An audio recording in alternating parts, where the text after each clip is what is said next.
Stockholm, 1980. Peter adorait regarder Lola se préparer pour les soirées. C'était toujours des moments magiques pour elle. La routine était la même tous les soirs. Peter s'allongeait à plat ventre sur le grand coussin en velours, le menton dans ses mains, pendant que Lola se faisait belle devant sa coiffeuse qui débordait de produits de beauté. « Tu vas mettre quoi ce soir ?» demanda Peter en lorgnant la garde-robe de ses yeux étincelants. Elle adorait tous les vêtements de Lola. Que dirais-tu du chemisier rose avec le laçage au dos et le pantalon cigarette rose foncé, cheveux en chignon simple et boucles d'oreilles diamants. Lola se tourna vers Peter, qui hochait la tête avec enthousiasme. « Oh oui, j'adore ce chemisier, c'est mon préféré !»« Je sais, mon trésor. » Lola se tourna à nouveau vers le miroir et commença à se maquiller. Toujours avec le même soin, et presque toujours de la même façon. Si c'était la fête, elle y passait encore plus de temps. Peter adorait ces soirs-là. Mais ce soir-là, c'était boulot. Ça commençait donc par une crème, ensuite une poudre, du kohl, du mascara, du marron sur les sourcils avec une brosse, et enfin l'un des nombreux rouges à lèvres rangés dans des tasses à café sur la coiffeuse. Ce soir, elle opta pour un rose éclatant. Lola l'appliqua minutieusement et claqua bruyamment des lèvres avant de mordre dans un bout de papier toilette et d'ajouter une dernière couche. Ensuite, elle choisit une perruque. Ses cheveux naturels étaient longs et brillants, d'un roux cuivré, mais pour travailler, elle préférait en général porter une perruque. Après avoir passé un petit moment à réfléchir aux 5 différentes possibilités qui s'offraient à elle, exposées sur leur support en polystyrène en forme de tête, elle choisit une chevelure châtain, mi-longue. Elle la posa sur ses propres cheveux soigneusement rassemblés sous un filet, l'ajusta et noua enfin de ses gestes experts un chignon dans la nuque. Lola se leva, alla à la penderie, où elle enfila son chemisier et son pantalon rose, veillant à ne pas accrocher les tissus avec ses longs ongles peints. En tout dernier, elle prit un élégant flacon de parfum et s'en tamponna un tout petit peu derrière les oreilles et sur les poignets. Elle vint se planter devant Peter. « Et voilà! Qu'est-ce que tu en penses? Je suis prête pour la bataille. »« Oui, tu es prête pour la bataille, » répondit Peter en riant. Quand elle serait adulte, elle serait exactement aussi belle que Lola. Lola saisit un joli sac à main rose et se dirigea vers l'entrée. « Mon trésor, tu te débrouilleras, n'est-ce pas? Ton repas est dans le frigo. Tu peux le réchauffer au four, à condition de ne pas oublier de l'éteindre. Et tu iras au lit au plus tard à 10h. Tu ne m'attends pas, hein? Je ferme ma clé. Tu n'ouvres pas, et tu ne laisses entrer personne. D'accord, mon cœur ?» Lola était déjà presque dehors et avait mis la clé dans la serrure. « Je t'aime !» cria-t-elle à Peter. « Je t'aime aussi, papa !» La porte se referma et seule une odeur de parfum resta suspendue dans l'entrée.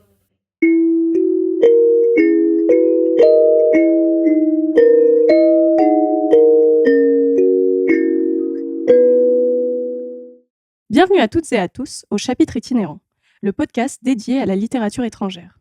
Nous sommes Imen, Mélissa Et Ivana, et nous sommes ravis de vous accueillir pour ce premier épisode. saisissez vos malles, embarquez avec nous. au fil des pages et des dédales vers notre prochaine escale. Aujourd'hui, nous allons parler de l'ouvrage sorti en France en juin 2024 aux éditions Actes Sud, Le Nid du Coucou, de la très célèbre autrice suédoise Camilla Läckberg. Penchons-nous un petit peu sur la maison d'édition. Actes Sud est une maison d'édition française qui a été fondée en 1969. C'était au départ l'atelier de cartographie thématique et statistique. Donc si on prend les premières lettres, ça nous donne le mot acte. La maison d'édition en elle-même, elle a été fondée réellement en 1978 et elle était donc à ce moment-là indépendante de l'atelier. Dans son catalogue, on retrouve différentes collections. C'est très hétéroclite. On a par exemple Actes Sud Beaux-Arts, on a Actes Sud Littérature. Dans la littérature, on peut avoir le domaine français, domaine étranger, mais également Actes Noirs, qui justement représente donc la collection dans laquelle on retrouve Le Nid du Coucou. Et à propos du Nid du Coucou et de Camilla Läckberg, donc c'est une autrice suédoise mondialement connue, née à Fjällbacka, donc où se passe notre histoire justement. Et il faut savoir que Le Nid du Coucou fait partie d'une grande saga qui a débuté en 2003. 2003, c'est la sortie de l'ouvrage La Princesse des Glaces en Suède. Nous, on l'a eu en France à partir de 2008 et il a eu d'ailleurs un lauréat, le lauréat du Grand Prix de la littérature policière. Elle a écrit également d'autres types d'ouvrages très différents du thème du polar, donc des livres de cuisine, jeunesse. Pour les différents ouvrages en France, donc par exemple, on a 2008 avec La Princesse des Glaces, qui a connu vraiment un assez gros succès.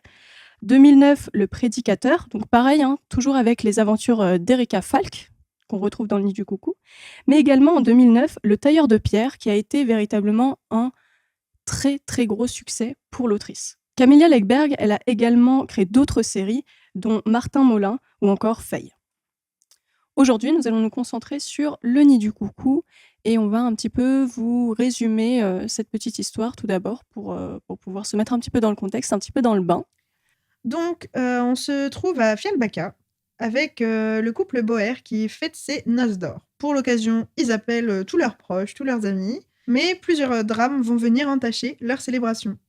Nous avons Patrick, un policier qui va d'abord enquêter sur cette série de meurtres qui se déroule de manière très rapprochée, mais qui a du mal à trouver des cohérences et à trouver des explications. Et de l'autre, sa femme, Erika, qui, pour le coup, va se plonger dans un cold case des années 80 en rapport avec la mort d'une personne transgenre. Et donc, elle va essayer de comprendre comment cette personne est décédée.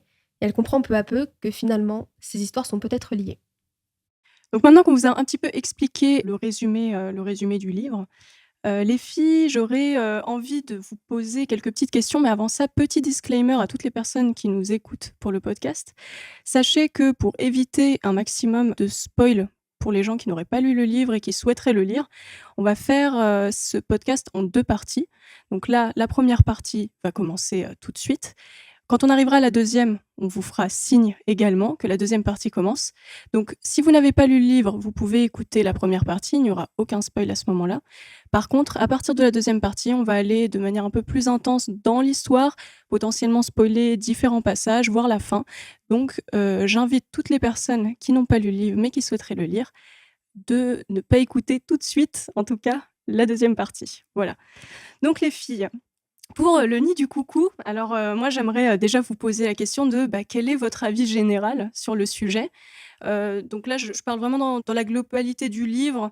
Qu'est-ce que vous en avez pensé? Bien sûr, voilà, sans spoiler encore une fois. Qu'est-ce que vous en avez pensé? Quel est votre ressenti par rapport à ça? Mélissa, je te laisse parler en première. Alors, globalement, j'ai vraiment bien aimé. J'ai passé un bon moment. Et c'est vrai qu'avec le recul, finalement, je me dis, il est quand même pas mémorable non plus. Donc, à voir, on va développer ça par la suite, mais c'était sympa, mais quand même. Ok. Et toi, Ivana? Pour ma part, c'était donc la première fois que je lisais un livre de Camilla Lekberg et je n'ai vraiment pas l'habitude de lire des polars ou des romans d'enquête. Donc pour moi, c'était un petit peu particulier. J'étais un peu étonnée par la langue. Je la trouve un peu froide, un petit peu comme une scène de crime en fait, où tout est un peu analysé, aseptisé, etc. Mais j'ai vraiment bien aimé le livre. Je l'ai trouvé divertissant. Le fait qu'il y ait plusieurs points de vue aussi, c'est quelque chose qui m'a plu. J'ai trouvé que voilà, on pouvait alimenter le livre avec plusieurs passages avec des points de vue différents. Donc ça, c'est quelque chose qui m'a plu pour le coup. Ok. Moi, pour le coup, je vous donne aussi un petit peu mon avis.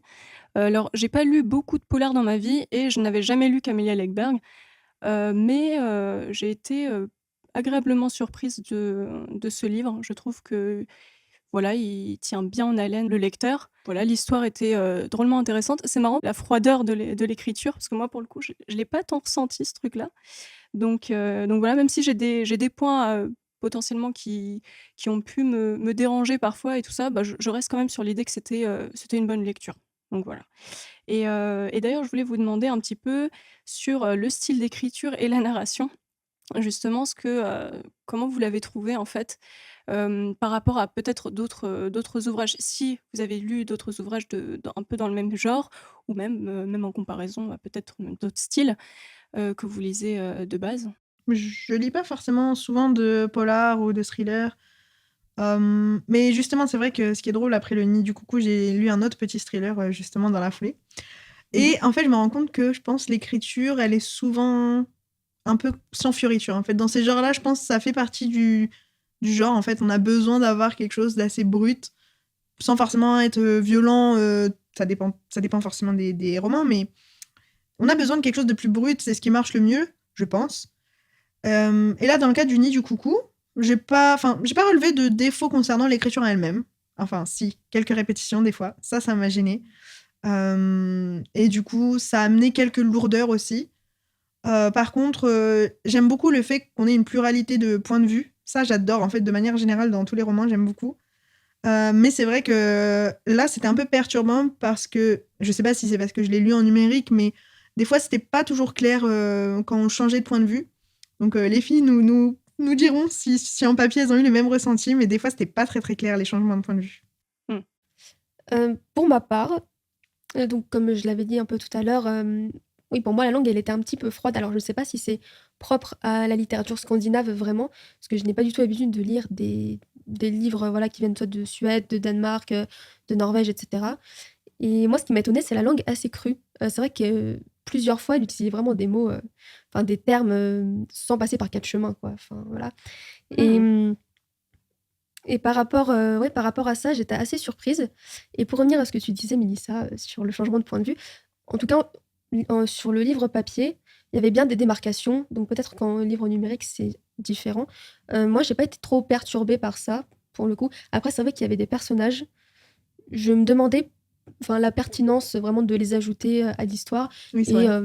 Des fois, il y a des points de vue où on se demandait un peu pourquoi maintenant? Oui, Pourquoi c'est toi, ça. en fait? Et ce qu'ils apportaient vraiment au récit, en fait. Je voyais pas trop l'intérêt parfois. Je rebondis juste vite fait par rapport à la plume.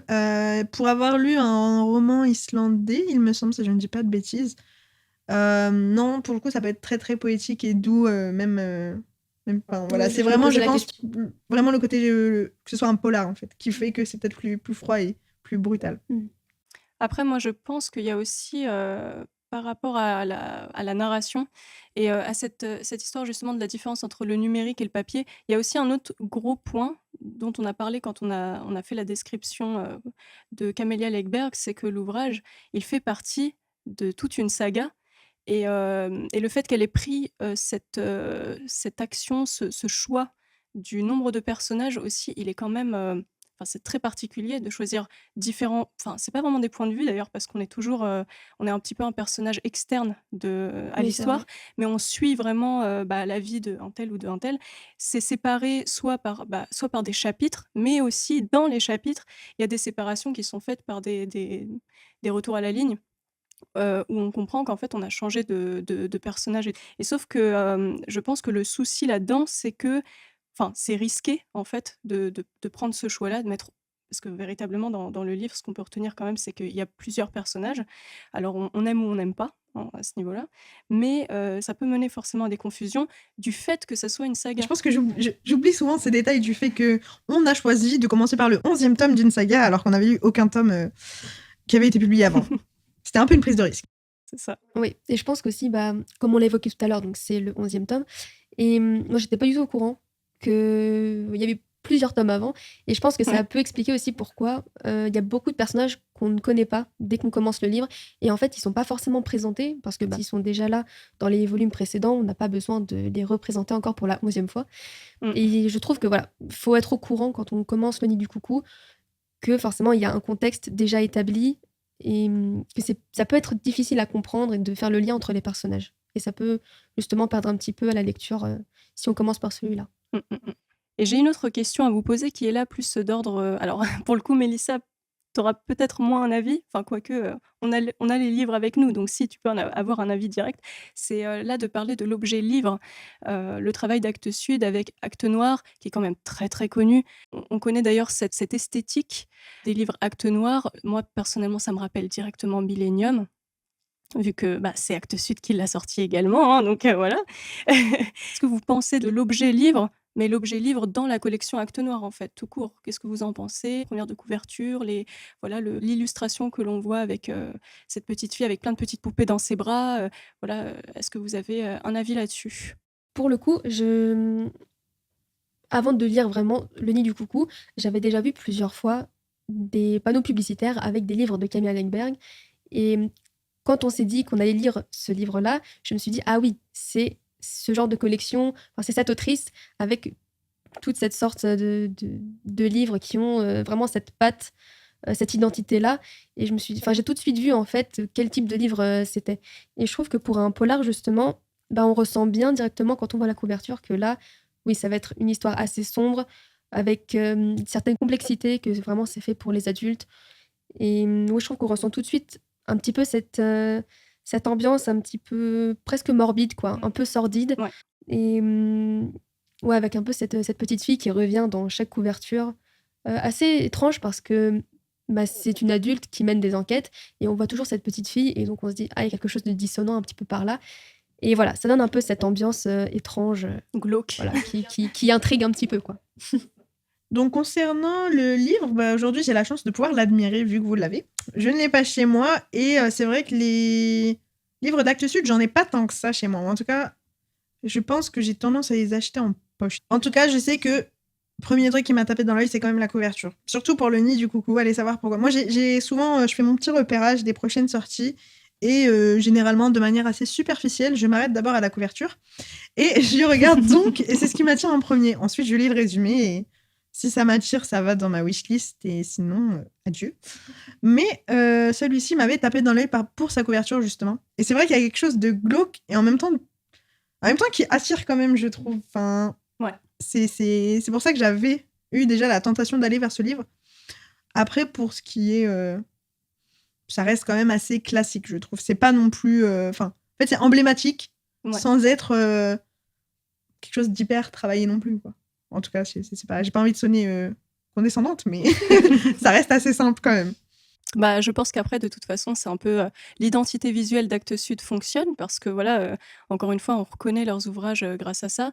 Et encore une fois, si je reprends Millennium de Stieg Larsson, tout le monde connaît Millennium, on a tous vu au moins une fois les couvertures. Et d'ailleurs, je me posais la question, une vraie question là, si ça n'a pas commencé avec Millennium, cet aspect voilà, de fond la collection noir. peut-être même. Peut-être même la collection, ouais. Même les couleurs, le rouge, le noir Oui. qui reviennent souvent, c'est peut-être vraiment quelque chose d'emblématique, effectivement. C'est ça.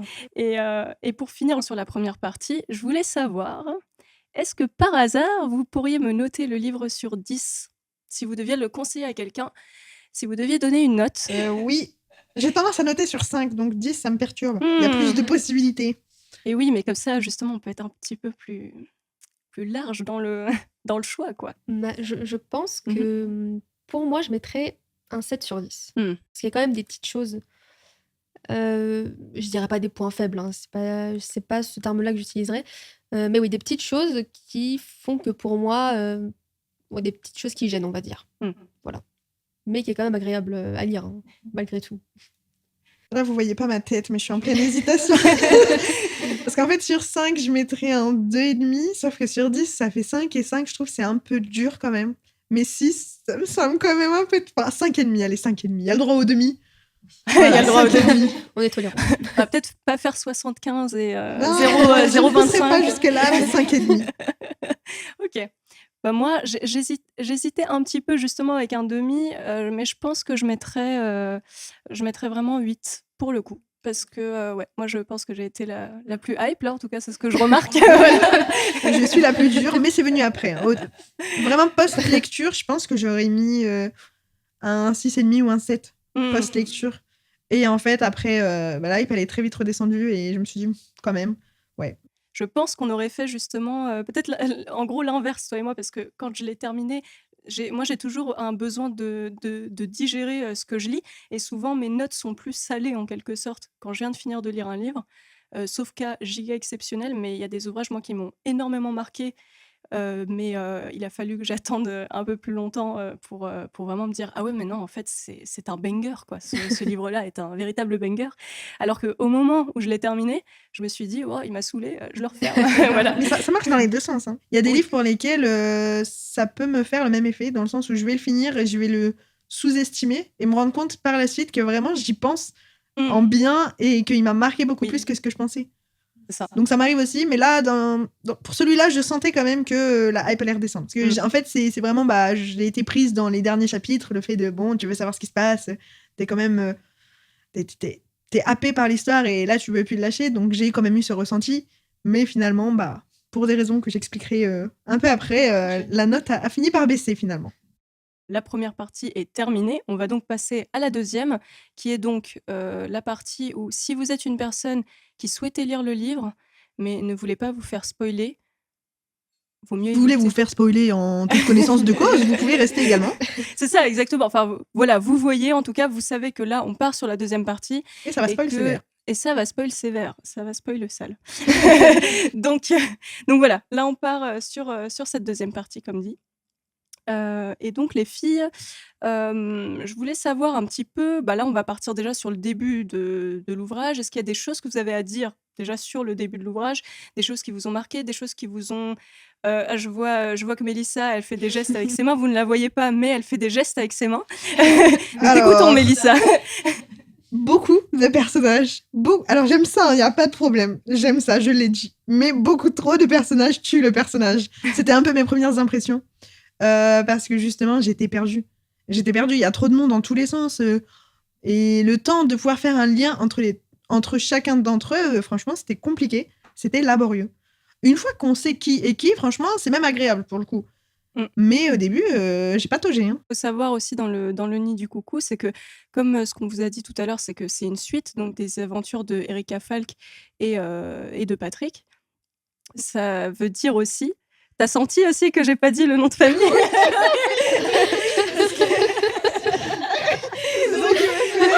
de Patrick. Alors, je vais te dire le nom de famille, hein, puisque tu y tiens. Voilà. Hedstrom. Ah, il y a un petit raté. On va le garder au montage, celui-là. Patrick Hedstrom. Voilà.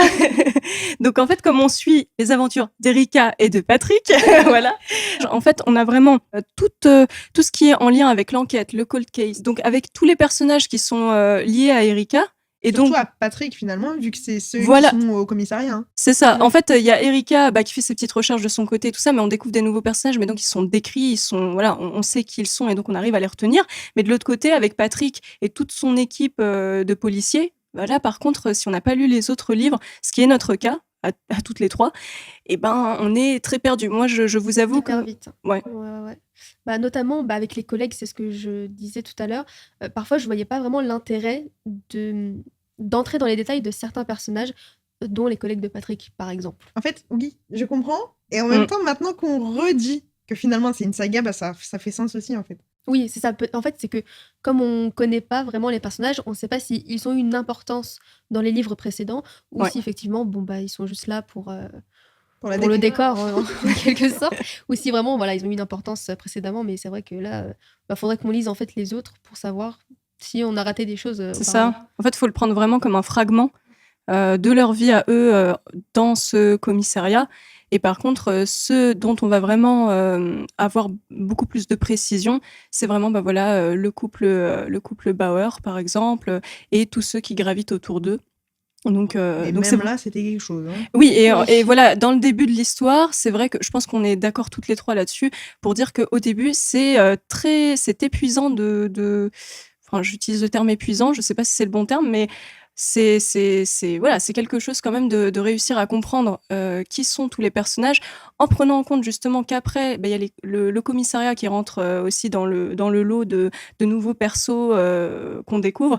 Et donc là, moi je trouve aussi que le début, c'est un peu, je tiens à vous dire c'est un peu difficile. Imen a cherché à faire un petit organigramme ou un petit arbre généalogique. Très bien fait. Très moche. Je vais tranquille en disant que je comprends pas non plus.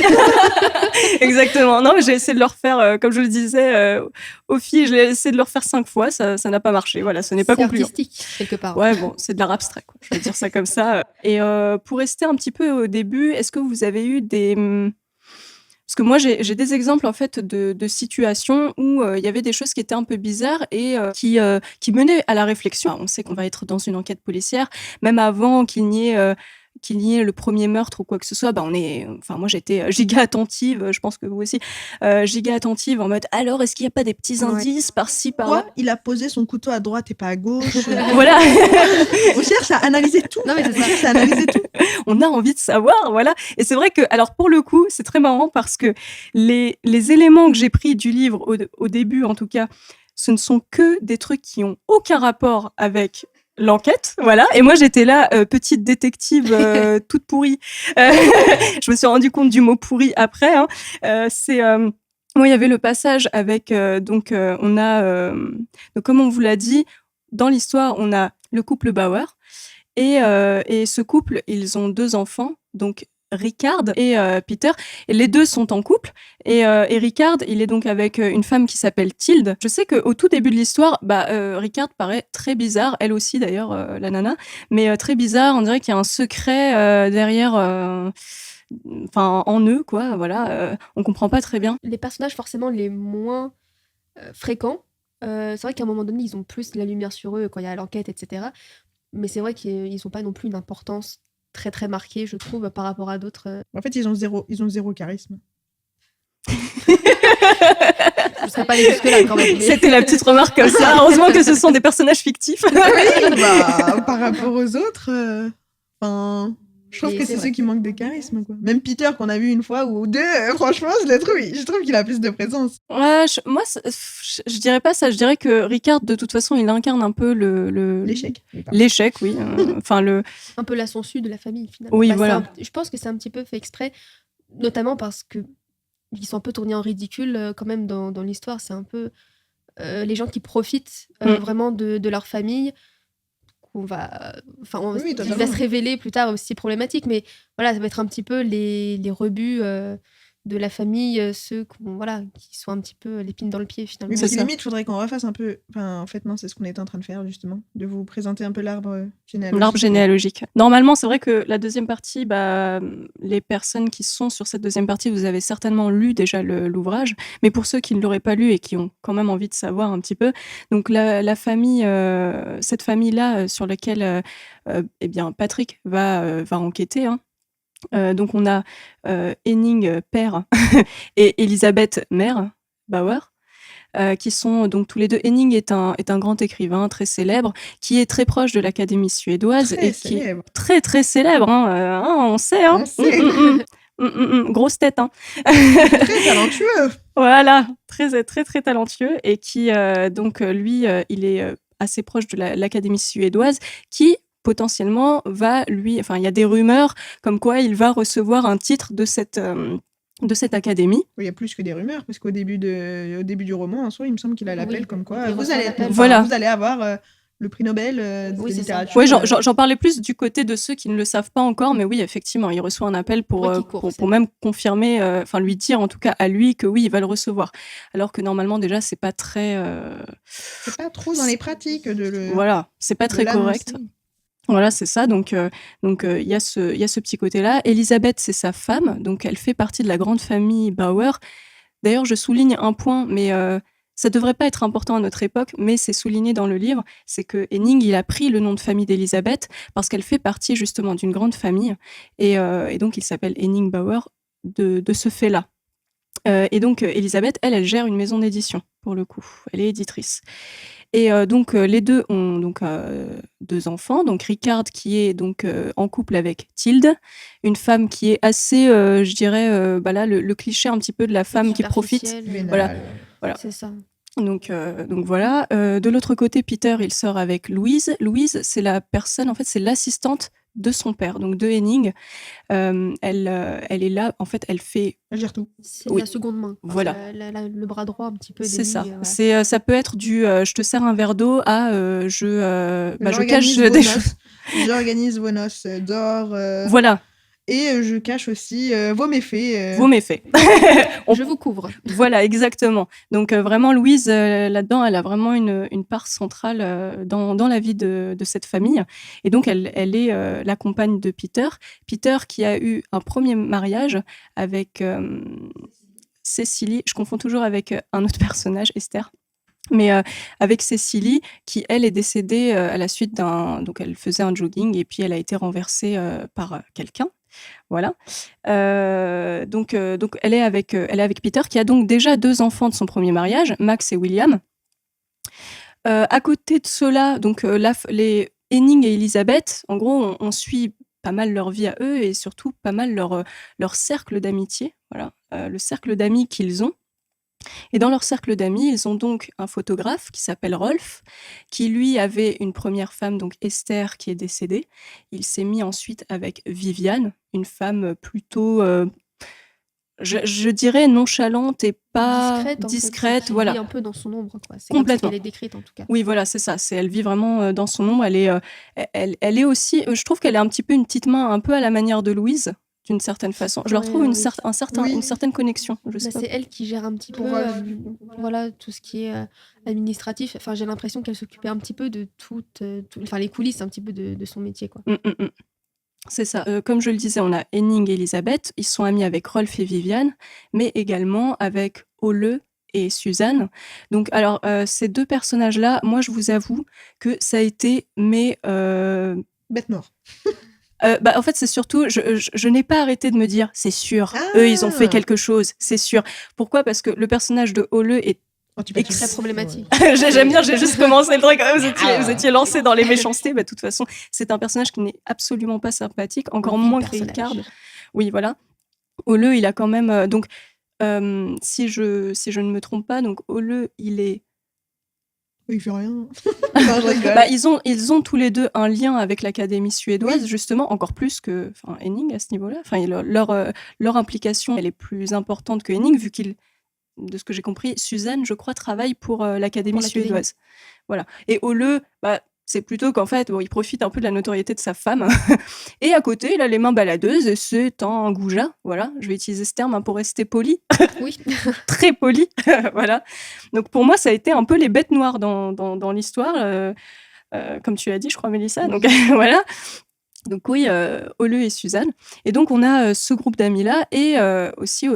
on a aussi le personnage de Lola, qui est également un personnage important, s'il y en a une de... Très, très important d'ailleurs, puisqu'en fait, l'histoire commence plus ou moins avec sa vie à elle, en fait, finalement. Ouais. C'est de là que tout part. Complètement. Donc, quand on parlait tout à l'heure des différents points de vue et de la manière dont l'histoire elle a été écrite, il faut savoir qu'on avait dans l'histoire, donc la première qui est plus liée au moment présent, donc avec Erika, avec l'enquête de Patrick et avec les personnages tels qu'ils sont actuellement. Et on a aussi un retour dans le temps. On est à Stockholm dans les années 1980 et où là, on suit plutôt l'histoire de Lola. Mais également sa vie avec ce groupe d'amis dont on a parlé au départ, c'est-à-dire Henning, Elisabeth, Rolf et quand il était avec Esther, et Ole et Suzanne. Justement, moi j'aurais envie de parler un petit peu du personnage de Lola parce que il est, comme on l'a dit, il est central dans cette histoire. En gros, pour revenir sur ces différents points de l'histoire, Patrick enquête sur la mort du photographe qui est donc Rolf. Donc, quand le meurtre de Rolf survient, il ne survient pas à un moment plutôt anodin, mais au contraire parce qu'il s'apprêtait donc à faire une exposition qui changeait un petit peu de ce qu'il avait l'habitude de faire.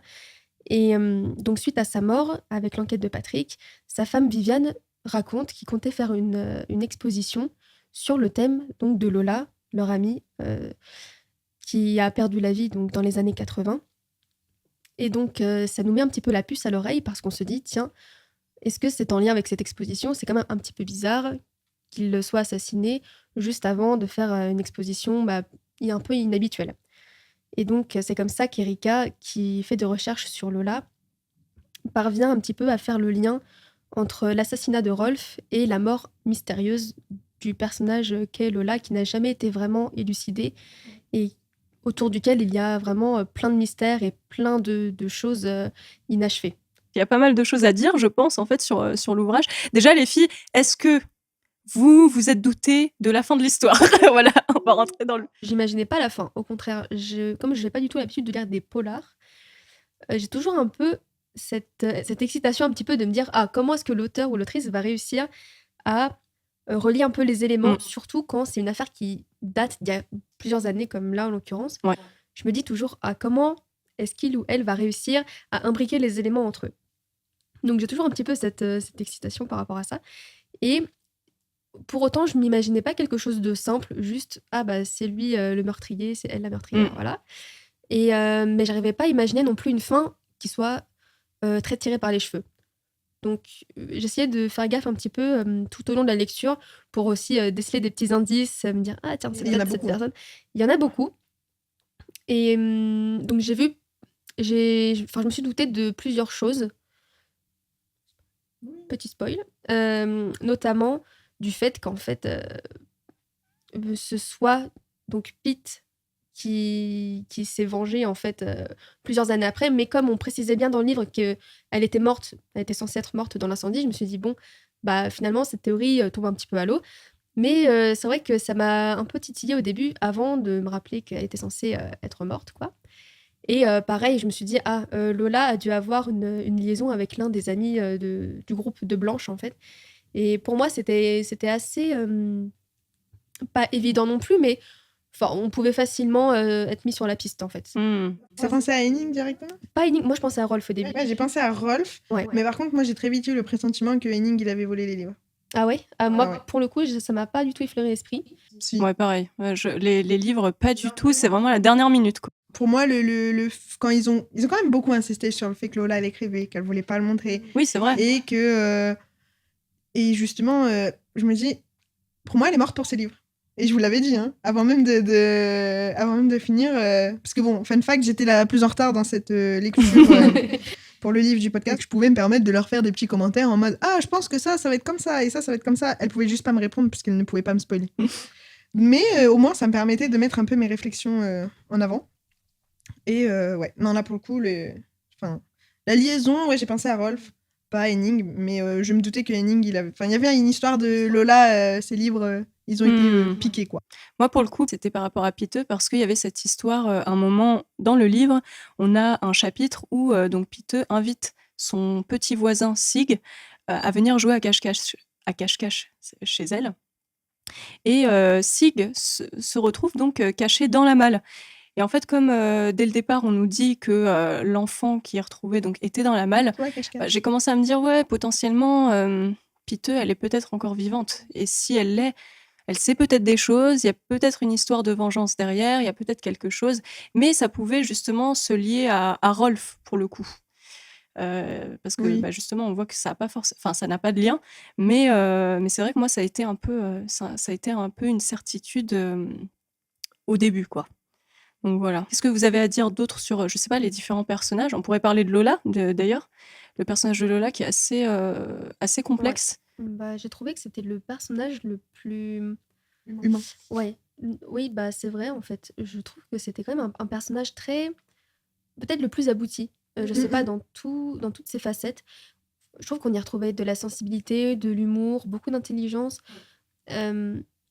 Alors que chaque personnage autre que Lola avait plutôt une facette En fait, un peu c'était les plus limitée. manichéens, c'est ça. Voilà. Ils étaient tous vraiment... Il y avait un peu ce côté de soit ils sont tous un peu bons, soit tous mauvais. Enfin, il n'y avait pas autant de nuances. De nuances. Alors que Lola, pour le coup, bah, elle était vraiment complète. C'est ça, elle est aboutie, c'est le terme en fait. C'est ça, on pouvait ressentir un petit peu le côté où son travail avait l'air d'être difficile, que c'était difficile pour elle d'élever sa fille toute seule comme ça, mais qu'elle ne se plaignait pas et qu'elle essayait de voir toujours le positif dans tout ce qu'elle avait à faire. Pourtant, voilà, il y a des scènes qui sont quand même assez violentes. Je pense notamment à celle où elle se fait tabasser. Voilà. Donc, mais d'ailleurs, justement, à propos de ça, parce qu'elle se fait tabasser pour une raison malheureusement qui était très d'actualité en 1980, mais qui malheureusement n'a pas l'air de beaucoup s'améliorer voilà, à notre époque, c'est lié à sa transidentité. Et justement, j'avais envie que vous donniez un petit peu votre avis sur ce point-là, dont on en a parlé tout à l'heure. La transidentité de Lola, comment est-ce que vous l'avez perçue dans le livre?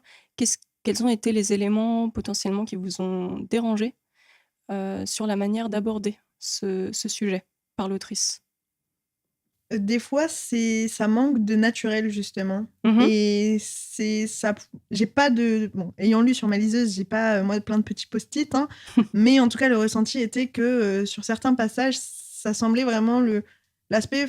C'est pas forcé non plus, parce qu'on sent que c'est vraiment de la maladresse, mais vraiment, c'était ah bah, ok, j'ai un personnage qui est transgenre, maintenant, faut que je le montre, ou des fois, c'est précisé. Alors que finalement, il n'y a pas besoin d'eux. Oui. Ce côté un peu pas forcé, mais oui, on associait toujours Lola au fait qu'elle soit transgenre. Et des fois, j'avais pas la sensation que c'était nécessaire. Après, Mais après, enfin, c'est pas tout le temps, parce que pour le coup, oui, finalement, c'est vraiment le personnage qui m'a semblé le mieux travaillé oui, aussi c'est d'une ça. manière. C'est C'est ça plutôt qui est. la vision des autres Voilà. par rapport à C'est ça. Lola. Et du coup, je me suis posé la question, je me suis dit, mais est-ce qu'à un moment donné du livre, ça va expliquer le fait que ce soit autant mis en avant? Est-ce que du coup, son meurtre est causé parce qu'elle est transgenre? Enfin, ou est-ce que ça a vraiment une importance plus élevée, on va dire, dans le récit, quoi? Mm. Mais après, c'est vrai que je suis un petit peu mitigée par rapport à ça. Alors, c'est vrai qu'il y a des maladresses, ça c'est un fait. Après, il y a un passage dans le livre précisément qui m'a un petit peu mis la puce à l'oreille et je me dis, est-ce que c'est l'autrice qui n'est pas forcément très renseignée sur la transidentité ou alors c'est Erika Falk?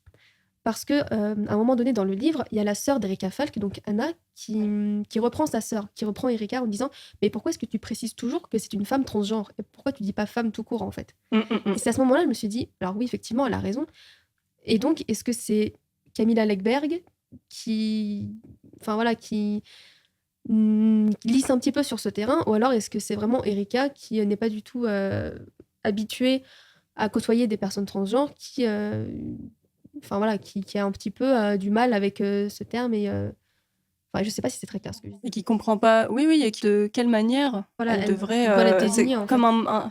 voilà, c'est comme si elle était maladroite dans sa façon de faire et qui aurait été justement, oui, bah, sa sœur l'a remise un peu à sa place d'une certaine façon à ce moment-là, en lui disant oui, non, en fait, faut que tu arrêtes un peu la fixette d'une C'est ça. certaine façon.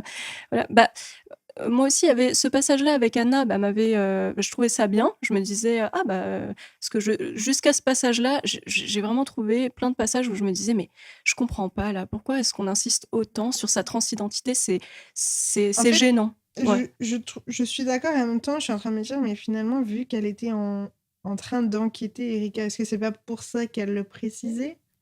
Bah, justement c'est ce que je me Je posais sais comme pas. question, est-ce qu'à un moment donné sa transidentité un but réel, enfin, et la cause vraiment bah, de son assassinat, par exemple, qui aurait fait que bah, là, c'est vraiment important qu'on précise ça. En fait, le problème, c'est qu'il y a une limite qui est assez fine entre est-ce que c'est dans l'enquête pour dénoncer une époque par le fait de dire que, bah, par exemple, Lola s'est fait tabasser clairement à cette époque-là parce que les gens, bah, voilà, étaient extrêmement fermés d'esprit. Et puis de l'autre côté, parler du fait de Erika et toutes les personnes de notre époque actuelle qui ne comprennent pas aussi des fois les manières d'amener les bons mots, la bonne façon de parler d'une communauté ou des choses comme ça, enfin d'utiliser les bons termes et d'arrêter aussi de stigmatiser.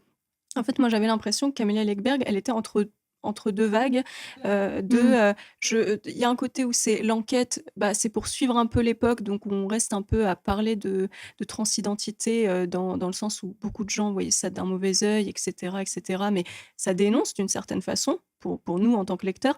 Mais de l'autre côté, le fait que ça arrive, par exemple, à certains moments au présent, est-ce que c'est une dénonciation aussi? Pour dire les gens sont toujours pas au courant et même mon personnage principal ne l'est pas.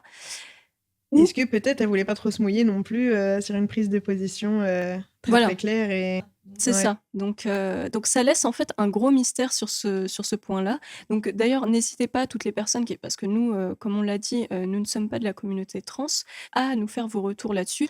Et donc pour la suite, est-ce que vous aviez eu d'autres remarques sur l'histoire? On peut donc parler de la fin, si vous le souhaitez. Donc on apprend différentes choses. Déjà donc que Rolf était mourant. On commence à voir un peu plus le personnage de la mère de Louise, Luçanne, qui au tout début en plus de l'histoire, on a quand même une information cruciale, mais on ne comprend pas du tout que ça a un lien parce que c'est le début, qu'on est déjà en train d'essayer de comprendre qui sont les différents personnages du livre, mais on nous dit que Louise a été adoptée. Et ça, je trouvais ça assez important vu que c'est un peu central dans toute cette histoire. Oui, perso, j'ai pas du tout relevé à ce moment-là et même à la fin, bah, c'est quand on en a parlé que je me suis rappelée de cet élément. Oui. En fait, par contre, j'ai commencé à comprendre que le problème, entre guillemets, que Louise était derrière beaucoup des événements qui se passaient. Cependant, j'avais pas encore la motivation parce que pour ma part, j'ai fait le lien avec Peter très tard. Hmm. Ouais. Mais par contre, le fait qu'elle était bizarre et qu'elle manigançait des choses, bah, je l'ai senti arriver quand même assez vite. Après, du côté de...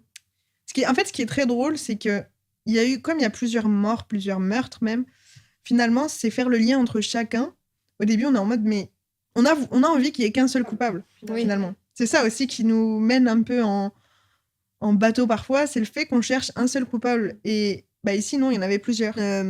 Qui a tué Lola en 1980, soit aussi la personne qui tue Rolf dans le temps présent et qui continue aussi à tuer d'autres gens, en l'occurrence Peter et les enfants. Sauf que bah, plus on cherche sur ce côté-là, moins ça fait sens. Et c'est là qu'on se perd de plus en plus. Alors que si on se cantonne vraiment aux indices qu'on a, parce qu'il y en a vraiment beaucoup, ou en tout cas, c'est pas toujours très clair, hein, mais quand on est un peu habitué, et c'est même pas forcément, je consomme pas forcément beaucoup de polars ou de thrillers, mais si je me fie par exemple aux films aussi, ce genre de choses, et tout ce qui est enquête en fait, on voit tout de suite des petits éléments comme ça, des petits détails qui sont donnés, et qui justement, bah, c'est le fusil de Tchekhov, quoi. Ça semble anodin, ça semble inintéressant, et finalement ça va être utilisé derrière. Hmm. Ouais. J'ai- Pour le coup, à part Piteux, et je ne savais pas que c'était Louise, donc je suis vraiment partie. Les dernières pages, je les ai dévorées. Il était tard le soir et j'étais là, ah, c'est trop bien, je veux savoir qui c'est. Et c'est vraiment au moment où Louise change radicalement de visage, en fait, que je me dis, ah, mais c'est vrai, j'ai jamais pris en compte Louise, en fait. Pour moi, c'était juste le bras droit d'Annie. Surtout que c'est Erika qui fait la suggestion à Patrick de mettre Elisabeth, Suzanne et Louise de côté par rapport au suspect de la mort de Rolf. Parce qu'elle disait, ces trois personnes-là portaient une robe de telle couleur. Et sur le pistolet à clous, donc, qui est l'arme du crime, on avait retrouvé un fragment Noir. de tissu noir. Donc elle a dit, déjà, ces trois-là, c'est sûr que ça peut pas être elle. Alors qu'en réalité, il s'avère qu'en fait, c'était l'une des trois femmes. C'était Elisabeth. lesquelles trois femmes? Il y avait Louise, Suzanne et Elisabeth. Il me semble que c'était Suzanne, Ouais. de mémoire. Elisabeth et Louise, c'était sûr. Et donc, c'est pour ça, nous, inconsciemment, en tant que lecteurs, on se dit, ah, alors, bon, bah, effectivement, si c'est pas Ça, c'est l'une des pour le trois... meurtre de Rolf. Oui, c'est pour le meurtre de Rolf. Mais c'est vrai que Louise, en plus, elle est tellement décrite comme étant débordée partout, on se dit, jamais elle aurait pu avoir le temps de faire ce meurtre-là. En l'occurrence, parce que c'est le meurtre de Rolf qui déclenche un peu tout. qui déclenche un peu tout le branle-bas de combat, etc. Et après, tout s'accélère en quelques jours. Donc, c'est vrai qu'on se dit, ah oui, c'est vrai, Louise, elle est débordée par plein de choses, elle doit s'occuper de tout, et en plus, elle perd son mari et ses enfants, entre guillemets. Donc, elle doit être vraiment dévastée. C'est sûr, ça ne peut pas être elle, parce qu'il y a beaucoup trop de choses qui lui arrivent d'un coup. C'est ça. Quelque part. Donc, c'est pour ça aussi qu'inconsciemment, avec tous ces petits détails plutôt subliminaux, le lecteur se dit, ah bah non, et c'est vrai que elle peut pas être coupable de ce qui arrive. En tout cas, moi, c'est comme ça que je me suis sentie, et c'est vrai que j'ai pas du tout pensé à Louise, ou alors très tard dans le récit, quoi. C'est ça. Et comme tu l'as dit tout à l'heure, on s'attend aussi à un seul coupable. Donc en fait, à partir du moment où on nous en enlève certains pour Rolf, on les enlève aussi pour Peter et les enfants. Donc en fait, on a enlevé les principaux. Après, le vrai truc qui m'a c'est pas que ça m'a surprise, mais que je m'attendais vraiment pas, c'était le fait que ce soit Louise qui tue Peter. Et bon, ça fait sens après, hein, mais surtout les enfants. Et en fait, Louise, elle est dépeinte de manière tellement à être la belle-fille parfaite. Oui. Et tellement celle qui, justement, qui fait tout pour sa famille, qui est prête à tout, et qu'on en oublie que finalement, c'est la deuxième femme de Peter, que les enfants ne sont pas d'elle. Et que, bah oui, effectivement, elle peut leur faire du mal, en fait. C'est ça. Et que sa relation avec ses parents adoptifs n'est pas bonne du tout. Non, parce que ça, en plus, on l'a dès le départ. Non, on le voit aussi au début, avec les noces d'or. En fait, on remarque une sorte de différence, un peu de décalage entre... Elle montre pas, on va dire, elle montre ça de manière aristocratique. C'est un peu ça. C'est-à-dire, je ne le montre pas vraiment. Tout est c'est de la façade. Il faut toujours paraître. C'est ça. Mais en réalité, le fait de paraître est décrit au final un petit peu dans le début du livre. Donc en fait, on a déjà même des informations. Ouais. C'est ça qui est assez fou. Moi, c'est ça qui m'a beaucoup plu en fait dans le livre, c'est que quand j'ai repris plein de passages, même par exemple, un exemple tout bête, sur la page 146 par exemple, on parle de l'importance de l'amour qu'a Elisabeth pour Henning. Et moi, je sais que j'avais Une eu intuition. voilà, une petite intuition comme ça sur alors je suis pas partie sur l'idée du meurtre, mais par contre, il y avait un truc que je trouvais un peu bizarre, c'est, ce fait que la relation entre Elizabeth et Rolf avait l'air d'être passionnelle, vraiment, mais elle veut pas quitter Henning. Mm. Et en fait, elle a mis de côté Rolf Ouais. véritablement au bout d'un moment. Sauf qu'en fait, leur relation, elle faisait vraiment ce truc de. Enfin, cet aspect un peu de l'artiste et l'éditrice, Mm. un peu ouais, presque charnel. Enfin, il y avait un truc, un peu cet amour profond qu'elle a pas l'air de ressentir pour Henning, parce que Henning, elle avait l'air un peu en train de lui taper sur la tête. Non, mais fais ça, non, mais arrête de stresser, non, mais je vais m'en occuper, non, mais machin. Enfin, de jouer un peu une rôle de mère, quoi. Et donc, je comprenais pas trop le fait qu'elle ait lâché cet amour, qui avait l'air d'être si pur, si machin, tout ce qu'on veut, pour une relation où, au final, elle me donnait même l'impression, limite, de ressembler à Viviane sur certains points, qui était effacée. Ouais. Elisabeth n'est pas effacée, mais elle est plutôt. Moi, j'aurais pensé à sa place d'être agacée par le personnage d'Henning. Et non, elle voulait s'accrocher à lui. Et justement, dans la page 146, il y a vraiment ce point de vue de Elisabeth qui est très attachée à Henning, qui est très attachée à leur amour. Et donc, encore une fois, c'est des petits éléments, des toutes petites choses qu'on pose ci et là Mm. dans l'histoire pour signifier qu'il y a quelque chose qui cloche.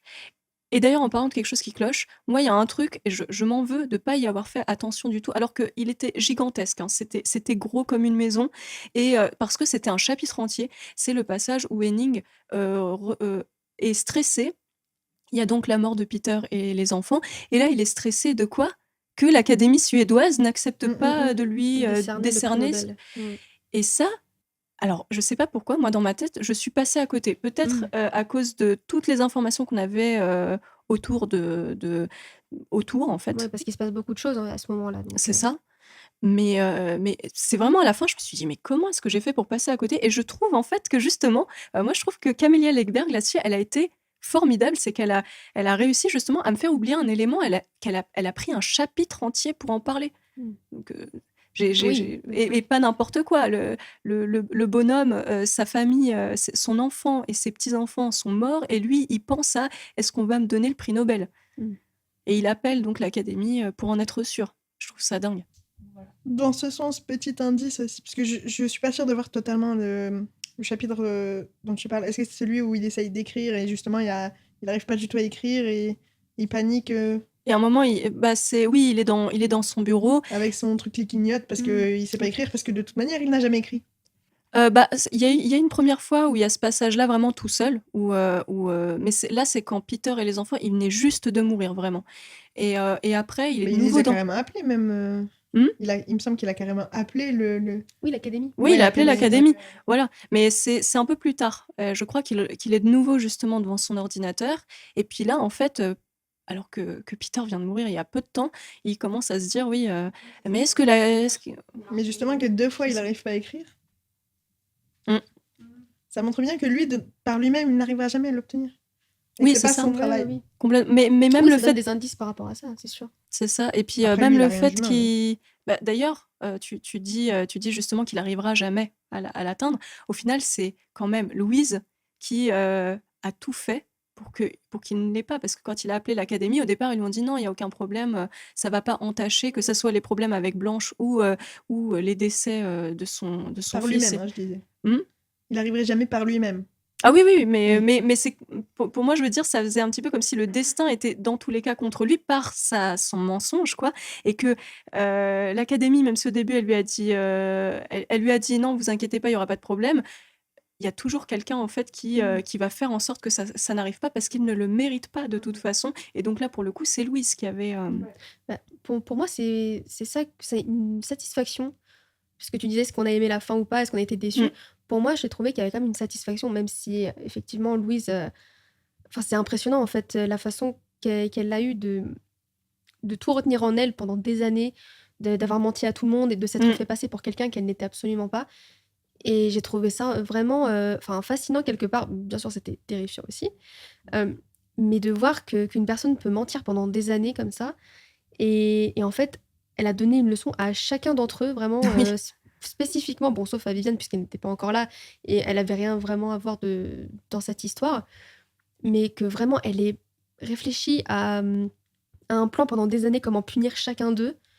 et spécialement Henning parce qu'elle pensait que c'était lui le coupable, de voir comment elle pouvait vraiment le détruire de toutes les façons possibles, que ce soit dans sa famille, professionnellement, au niveau de la réputation, enfin, alors que pour lui c'était si important de laisser une trace de sa présence sur Terre même après sa mort, quoi. Et donc elle va Complètement. vraiment tout enlever et chaque personne concernée a été punie, enfin à la fin du livre, quoi. Je Et pense que j'ai ça trouvé ça vraiment illustre incroyable. parfaitement l'expression de la vengeance est un plat qui se mange Ouais, froid. Oui, c'est tout à fait ça. complètement, complètement. Et d'ailleurs, à côté de ça, l'aspect d'Elisabeth qui, enfin, je sais pas si vous voyez, mais à la fin, donc Elisabeth, elle parle avec Erika Mhm. et elle lui dit que Louise accepte le fait de dire que c'est elle Oui, qui a tué Rolf en échange de pouvoir publier les livres les sous le nom livres de Lola. sous le nom de Lola. Ce passage-là m'a un peu ouh! J'étais un peu je savais pas trop quoi en penser, en fait. Mm. J'étais un peu mitigée, parce que j'avais l'impression que Louise, elle était, en fait, devenue juste là, pour le coup, on sentait une Louise sans âme, Mm. qui se Mhm. disait juste: déjà, je me suis trompée de personne pendant tant de temps. Ce n'était pas Henning qui l'a tué, même s'il n'a pas été correct avec Lola. Heu et puis, bah, tant pis. Mais tant qu'on fait ce que j'ai voulu qu'on fasse depuis le départ, ça me va. En fait, sa vie avait plus l'air d'exister, d'être importante, même si elle l'était dès le départ, vu qu'elle a tué des personnes, elle savait ce qu'elle risquait, mais le fait de se rajouter en plus Rolf, moi, ça m'a un petit peu déboussolée. Bah, j'avoue que, enfin, moi je m'y attendais pas du tout pour le coup, qu'elle veuille porter le chapeau pour Rolf. Je me suis dit mais pourquoi est-ce qu'elle accepte justement De la meurtre. voilà, c'est ça le rôle, alors que voilà, elle aurait pu dire bah j'ai juste entre guillemets tué Peter et les garçons et Ses parents voilà, aussi, et ses parents, voilà, et ses parents. Donc pourquoi se rajouter un meurtre, enfin voilà. Et finalement, enfin tout ce qu'elle voulait, c'était rendre justice à Lola. Et oui, lui rendre vraiment ce qui lui appartenait. En l'occurrence, ses livres, comme c'était vraiment toute sa vie, elle savait que c'était quelque chose Mm. d'hyper important pour elle. Et donc, enfin, je peux comprendre qu'elle se soit dit, voilà, c'est l'ultime cadeau que je peux lui faire, c'est vraiment l'hommage que je peux lui faire, c'est ce pourquoi je me suis battue toute ma vie. C'est ce à quoi j'ai dédié ma vie, et là, je vais enfin y arriver. Pour moi, ça m'a pas semblé spécialement dissonant ou bizarre de me dire non, bah, je vois pas pourquoi elle en arrive à là. Enfin, pour moi, c'est un peu dans la continuité des choses. De toute façon, elle était plus à un meurtre près, j'ai envie de dire. Après, moi, ça m'a rendue un peu rageuse. C'est surtout ça. C'est qu'en fait, Elisabeth n'a payé pour rien, en fait. Dans Et tous les cas, elle n'aurait payé pour rien. Ça montre encore l'effet que les riches, ils s'en sortent toujours, quoi. Je suis pas trop d'accord pour le coup. Enfin, parce que Beaucoup quand même, plus facilement. Hein. elle a quand même perdu sa famille. Bon, elle, c'est vrai qu'elle a pas forcément, enfin, été impactée professionnellement aussi parce que Alors que ça Erika, pris retraite. parce que Erika lui a dit, je vais écrire un livre sur Lola, je vais dire que c'est vous Oui. la coupable. Est-ce que ça vous gêne? Elle lui a dit non, tu peux écrire. Donc quelque Oui. part, sa réputation va être entachée aussi.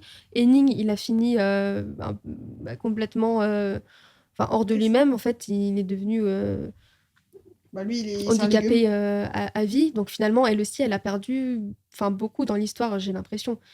Même si c'était pas elle la cible prévue par Louise. Enfin, je trouve qu'elle a quand même perdu pas mal de choses en réalité. Mm. Alors, elle a perdu beaucoup, je suis d'accord. Mais d'un autre côté, est-ce que c'est vraiment à la hauteur de tout ce qu'elle a infligé, de tout ce qu'elle a... Enfin, c'est ça le truc, c'est... Souvent, en fait, il y a toujours cet écart, cette injustice, parce que justement, ils sont couverts parce qu'ils sont riches. Henning, je pense qu'en vrai, il a fait... C'est un anévrisme, une rupture, c'était ou un AVC. Soit ou... un AVC, quelque c'est chose pas comme ça. précisé, je crois. En soi, c'est même pas tant... Enfin, c'est le choc qui a fait qu'il a eu, du coup, un AVC ou quelque chose du genre, et que maintenant, il est handicapé et qu'il ne pourra plus s'occuper de lui. Enfin, il est dépendant de sa femme. Mhm. Donc, on peut dire qu'il a été... lui, il a été puni pour avoir volé l'œuvre de Lola. Cependant, en fait, Elisabeth, elle a... Dans tous les cas, oui, d'un côté, elle a plus rien à perdre, et d'un autre côté, elle ne perdra pas grand-chose non plus, dans le sens où sa réputation, finalement, c'est toujours, comme elle l'a dit aussi, ça sera débattu. Parce que ça sera parole contre parole. Mm. Donc en fait, même si dans les livres, et elle le dit clairement, oui, dans les livres, vous pouvez écrire la vérité, il n'y a pas de problème. Parce que tout le monde ne va pas y croire, en fait. Non, mais ça montre vraiment un côté super froid, quoi, du personnage. Ah oui, c'est sûr. Même vis-à-vis de Henning, hein, elle est devenue tellement... elle est passée dans enfin, elle a pris un état d'esprit où maintenant, il vaut plus rien à ses yeux. Et justement, c'est limite, c'est le jubile de la situation où maintenant il est dépendant d'elle. Et, Hmm. et justement, en plus de ça, il aura même plus ses livres parce qu'ils vont être publiés sous le nom de Lola qui les a écrits. Enfin, c'est Henning qui perd tout quand même dans l'histoire. Hein. Mais c'est vrai que oui, t'as vu ça vraiment d'une façon intéressante parce que je sais pas pour vous, mais ce passage-là, moi, il m'a fait froid dans le dos quand Mm. elle est avec Henning, qu'il est là dans son fauteuil et elle est là avec lui. On dirait un délire un peu malsain. Ouais, Alors, c'est ça. j'ai adoré parce que ça me faisait vraiment penser à des images de cinéma, vraiment Ouais. dans un film où la nana, elle est en train de complètement péter les plombs là. On Et voit une menace qui plane, en fait, qui est pas, qui se déchaîne pas, mais juste une menace très intérieure. oui, Et en plus, c'est marqué dans la narration que Henning semble appeler à l'aide avec ses yeux. oui, Il y a plus que ça, en fait, qui fonctionne chez lui, plus ou moins.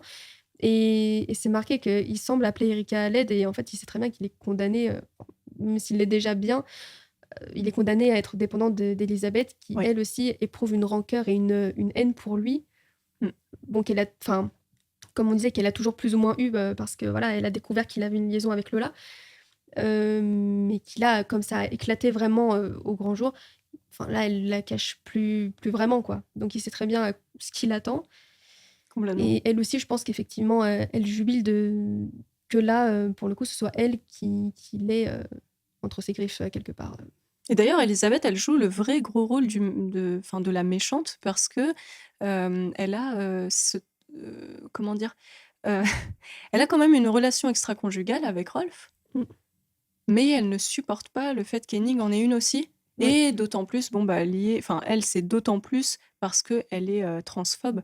Mm. Mais ça. en fait, moi, ça me faisait me poser la question de sa froideur, tout ce côté un peu bizarre chez elle. C'est très distant, en fait. Ouais, mais est-ce que justement, en fait, je me posais la question de carrément, en fait, est-ce que c'est juste qu'elle ne veut pas que les choses lui appartiennent? C'est tout. C'est même au-delà de la transphobie qu'il a en rajouté clairement une couche, vu que c'est clairement un personnage transphobe.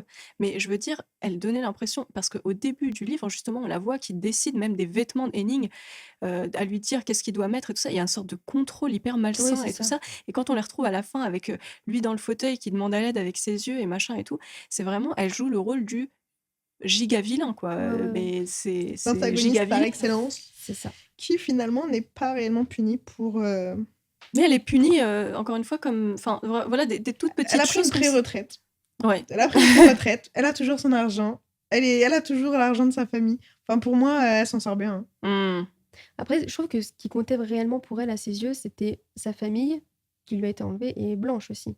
Oui. Ça, c'était vraiment le truc de l'élite culturelle et riche dont faisait partie Suzanne, Ole, Rolf, etc.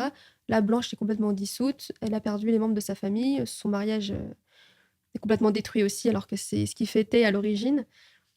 Même sa réputation, enfin, je veux dire, ça va quand même s'ébruiter dans les journaux.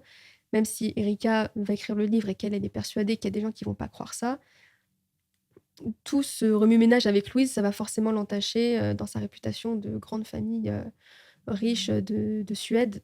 Donc je pense que malgré tout, même si forcément aux yeux de la victime, c'est jamais assez, je pense que elle a été punie quand même d'une certaine façon et quand même bien...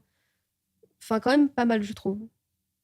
C'est mon avis, bien sûr, mais voilà. Je voulais voir avec vous, parce que là, on a vu pas mal de choses, les points positifs, les points négatifs, vraiment, du livre, de manière bien Claire et bien concise. claire et concise, voilà. Je vais commencer pour le coup.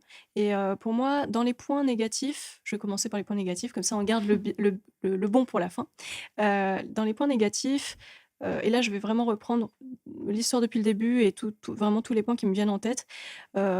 Un point qui, moi, m'a dérangé dans l'histoire, donc déjà par rapport à la transidentité, la manière dont c'est décrit, il y a des choses qui, pour moi, restaient quand même pas tout à fait bon. Et que c'était peut-être risqué de la part de l'autrice d'en parler comme ça. Un autre point négatif, alors là c'est très personnel, je ne supporte pas. Mélissa, elle sait déjà de quoi je vais parler parce qu'elle a un sourire sur les lèvres. Je suis quelqu'un qui aime lire pour m'évader et comme certainement 99% des gens, hein, ça il n'y a pas de souci. Mais par contre, moi il y a beaucoup de choses qui peuvent très facilement me remettre dans la vie dans la vie de tous les jours. Et en fait, c'est que ce que je reproche dans l'écriture, c'est surtout le rôle d'Erika. Erika, c'est pas un personnage qui m'a beaucoup plu parce qu'il y a des moments en fait où on est vraiment avec elle dans la vie de tous les jours, mais ça en devient un peu pesant. Moi, ça me sortait complètement de l'histoire. Donc ça, c'est vraiment quelque chose que j'aime pas. En fait, dès qu'on parle, je sais pas, de choses comme ah les enfants, il faut aller les chercher. En fait, ils vont aller chez la grand-mère et machin. Moi, ça me sort complètement de l'histoire. J'aime pas du tout. Donc ça, c'était le petit point négatif à ce niveau-là. Après, à part ça, je pense, que un autre point négatif, mais ça, on n'y peut rien, c'est le fait que c'est le 11e tome et que, enfin, des aventures d'Erika et de Patrick. Donc, forcément, j'arrivais pas très bien à comprendre au niveau des policiers.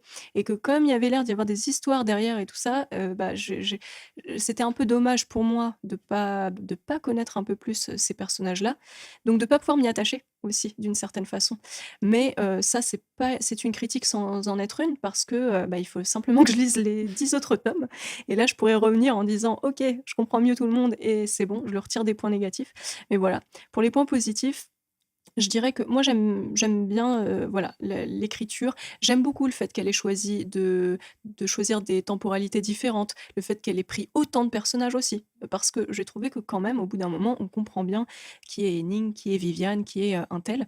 Donc elle a fait un très bon travail, je trouve, à ce niveau-là, c'est excellent. Le fait aussi d'avoir mis en avant un personnage comme Lola, où on voit bien qu'il y a une complexité du personnage, qu'elle l'a rendu véritablement, pour moi c'est mon personnage préféré, c'est le personnage auquel on s'attache le plus. Et ça veut dire aussi que d'un autre côté, il y a eu un très beau travail de l'autrice à ce niveau-là. Et le dernier point que j'aurais à dire, c'est que, et ça c'est vraiment quelque chose d'important, autant j'ai eu des passages où j'ai trouvé voilà ce côté très terre à terre qui me sortait du livre, autant par contre il y a eu des passages comme donc Henning dans son fauteuil et tout ça, qui vraiment me faisaient penser à des scènes dans un film. Et ça, j'ai adoré. Cette immersion comme ça, de temps en temps, il y a des petits passages comme ça qui m'ont vraiment plu à ce niveau-là et qui me donnaient l'impression de regarder un film. Et j'ai vraiment adoré. Donc voilà, c'est d'où ma note de 8, hein. Je pense elle est cohérente par rapport à ce que j'ai aimé, ce que j'ai pas aimé. Donc voilà, et vous les filles? Ben oui, je trouve que globalement, c'était une lecture, moi, qui m'a vachement plu. Et ça m'a même donné envie de lire déjà plus de livres de l'autrice et peut-être même plus de polars, parce que je trouve que c'est facilement addictif en fait. C'est vrai que là, ces derniers temps, je me suis un peu remise à, même dans les films, tout ce qui est Agatha Christie, les choses comme ça. Je trouve que oui, ça a un petit côté addictif où on a envie de découvrir le meurtrier ou le coupable avant la personne qui mène l'enquête. Donc, non, j'ai trouvé que c'était vraiment un livre enfin, voilà, qui fait le travail, quoi, qui divertit, en fait, tout simplement. D'où ma note de 8 sur 10. Non, j'ai mis 7 sur 10. J'ai mis 7 sur 10. Et je trouve que oui, c'est plutôt représentatif de la vie que j'en ai. Après, pareil, bon, les points négatifs, ça se rejoint un petit peu avec ce que tu disais. Mais oui, et puis je reviens sur Lola. Et j'ai trouvé en fait que c'était le personnage qui était le plus rayonnant, et c'est le personnage qui a une vie le plus difficile, je trouve. Celle qui vraiment a des difficultés, elle élève sa fille toute seule, dans un cadre où vraiment on sent que c'est un peu compliqué, quoi. C'est sa fille aussi qui doit se gérer seule le soir quand elle va travailler, tandis que les autres, ils ont une vie bien plus aisée et il se trouve encore des soucis entre eux, quoi. C'est vraiment ce truc-là. Et par rapport à ça, ouais, je l'ai trouvée vraiment très courageuse. Et voilà, enfin vraiment un super, super personnage. Donc non, j'ai vraiment un avis vraiment positif sur le livre et la lecture. Contrairement à ce que ma note peut laisser croire, j'ai pas un avis négatif sur le livre. J'ai pas du tout un avis négatif, j'ai pas passé un mauvais moment. Donc, pour rappel, j'avais dit 5,5 sur 10. Et pourquoi? Alors, en fait, ce qui a pu me gêner, et c'est pas, enfin, il n'y a pas forcément beaucoup de trucs qui m'ont gêné, c'est vraiment le après-coup. Je sais qu'en soi, ce sera pas un livre mémorable. J'ai passé un bon moment. Il y a des éléments que j'ai beaucoup aimés, mais par exemple, ça a été quand même assez long et laborieux d'être impliqué dans le récit. Il y a beaucoup de personnages et j'aime bien ça, mais je n'ai pas forcément apprécié tous les personnages. Et ça veut pas dire que je les ai détestés pour autant, mais j'étais très indifférente à beaucoup d'entre eux. Preuve en est qu'il y a plein de prénoms que j'ai déjà oubliés. Et je l'ai fini il y a 3-4 jours. Ensuite, le traitement parfois maladroit ou en tout cas la prise de position pas très claire justement par rapport, aux personnes transgenres et concernant le traitement de Lola. Il y a eu, par moments, des répétitions aussi où, je me suis dit: «Bon, est-ce qu'elle nous prend pour des idiots ou est-ce que c'est vraiment nécessaire de répéter?» Vraiment à titre d'exemple et parce que ça m'a marquée, mais chaque fois que Patrick était au téléphone avec ses interlocuteurs, parce qu'il y avait des nouveaux éléments sur l'enquête, on nous rabâchait que Patrick prend des notes quand il est téléphone parce quand il est au téléphone. Patrick prend des notes quand il est au téléphone parce qu'il a besoin, pour se concentrer, parce que ça l'aide. Mais d'accord, tu peux me le dire une fois, je m'en rappelle. Bon allez 2 fois si tu veux, mais là c'était hyper rapproché Mmh. et c'était répété à chaque fois et je me dis: «Mais pourquoi en fait?» Enfin, c'est des petits éléments comme ça où et aussi en fait, il y a beaucoup d'indices qui sont disséminés. Donc franchement, c'est top parce que ça fait partie du jeu, hein, finalement, je pense dans un polar, un thriller.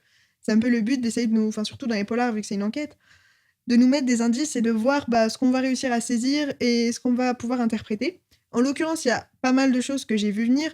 J'avais pas toujours la bonne réponse, mais en tout cas, j'avais un élément de réponse et du coup, je sais pas si, d'un côté, j'ai un ressenti de peut-être un peu trop facile, pour moi en tout cas, ou bah, je sais pas. Mais voilà, ça, c'est les éléments qui, en tout cas, font que, avec du recul, ma note a un peu baissé parce que je sais que ce sera pas mémorable. Mais je suis pas contre relire un livre de cette autrice parce que, il y a quand même pas mal de choses que j'ai aimées et notamment le personnage de Lola, je pense Mmh. visiblement on se rejoint toutes les 3 là-dessus. Oui. Il est très, très complet, c'est vraiment un personnage, bah, qui est touchant et auquel on s'attache beaucoup et pourtant c'est pas le plus présent. Mais en tout cas, j'étais très, très contente, dès qu'on avait son point de vue à elle.